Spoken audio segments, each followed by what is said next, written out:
Coucou tout le monde, j'espère que vous allez bien. Bienvenue sur ma nouvelle chaîne YouTube. Alors aujourd'hui, je vais parler de la vie quotidienne de l'étudiant au Maroc. Premièrement, je vais parler de l'immobilier, le coût des maisons qui s'augmente de jour en jour. On dit que les appartements coûtent cher ici, au centre-ville. Donc la plupart des étudiants, particulièrement à Kenitra, veulent aller à Birami, à Swak Salam ou les loger dans les régions reculées pour un meilleur confort et voilà, rapport qualité-prix bien. Donc, c'est vraiment un sujet important. Il faut reconnaître que pourquoi, moi je vais d'abord qu'on se pose cette question, pourquoi les étudiants se plaignent que les maisons coûtent cher. Ils ont raison.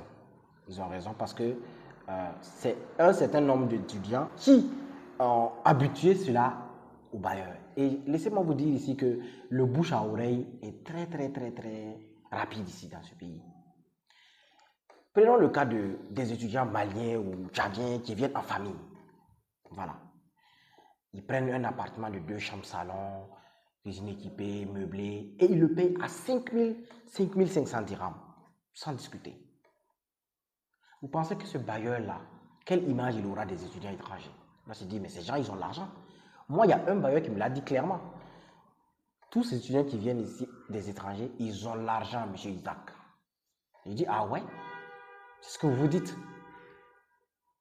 Une fois, j'ai même eu à avoir des problèmes avec ce bailleur. Pourquoi? Parce que lui, il voulait imposer la caution dont il existait à 1000 dirhams. Moi, je lui ai dit non, normalement, c'est à 500 dirhams pour toutes les maisons.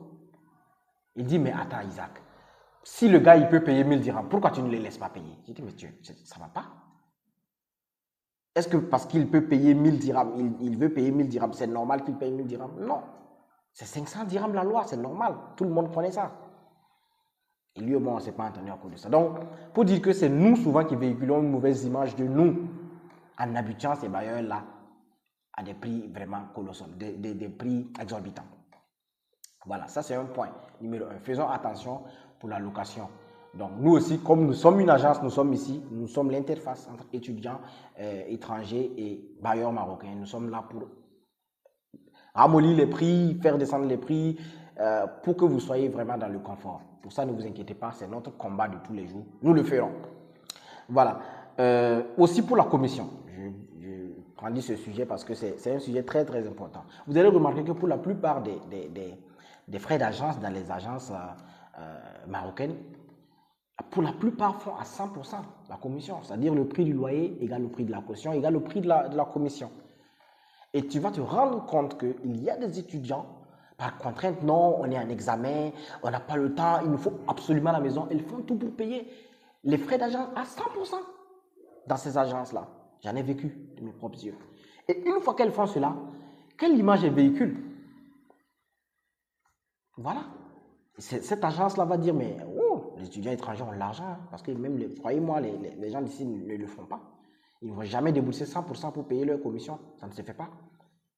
Mais pourquoi vous faites ça? Nous, on prend notre argent, 100%, on paye à une agence et on s'attend à ce que voilà, ces agences-là baissent le prix, mais non, jamais. Une fois qu'ils seront face à un black, croyez-moi, le prix va monter. C'est clair. Voilà, nous sommes une agence ici, je répète encore. Nous fixons les frais d'agence à 50% et je le répète, négociable. Tous ces fois où nous avons eu à faire une affaire, les frais d'agence sont toujours à 50% et les clients négocient. Je prends l'exemple d'un appartement de 3000 par exemple. Les frais d'agence sont à 1500. Le client peut le négocier parfois même jusqu'à 800 dirhams. Et ça se passe. Parce que moi, au fond de nous, nous avons une mission. Au fond de nous, il y a le côté frais étrangers, il y a le côté réalité en tant qu'étranger ici qui compte en fait. Quand tu sens que oui, tu es aussi étranger que lui, tu traverses des moments difficiles, tu sais que c'est difficile d'avoir cette somme d'argent-là. Tu comprends en fait les réalités. Tu comprends que Dieu a fait en sorte que tu sois à un niveau où tu peux aider ton frère. Alors, on finit par laisser passer en diminuant les frais d'agence. Juste parce que, moi je me rappelle, j'ai loué des maisons où les gens ont eu à payer la commission en 3 tranches. Où des gens ont eu à payer la caution même de la maison en 2-3 tranches. J'ai eu à louer des maisons où il n'y a même pas eu de caution parce que j'ai supplié le bailleur pour qu'il puisse prendre juste le loyer. Parce que l'amour de vouloir mettre tes frères à l'aise existe toujours. Donc, j'aimerais qu'on mentionne cela. Et sachez aussi négocier parce que les étudiants ne savent pas négocier. Quand on te donne le prix de quelque chose, ne dis pas que c'est cher et tu disparais. Là, tu deviens un mauvais client et tu vas véhiculer un mauvais bouche à oreille, clairement. Quand on te donne un prix, prends le soin de discuter le prix. Dis, OK, merci beaucoup pour le prix, mais s'il vous plaît, il n'y a pas une discussion, il y a pas une réduction pour moi. Et la personne va te dire, voilà, on a un dernier prix, c'est tant, c'est tant, c'est tant. Ta manière de discuter va faire sortir quelque chose de bien. Parce que c'est ça le marché, c'est ça le marché. Le vendeur a besoin d'une part de bénéfices et toi aussi tu veux que le prix soit convenable. Voilà, à tes niveaux. Donc c'est pour ça qu'il faut apprendre à discuter. Ne dites pas non, c'est cher et disparaître. C'est une mauvaise pratique. Je vous remercie. Alors dites-moi en commentaire si le sujet vous a plu et n'hésitez pas à vous abonner. Au revoir.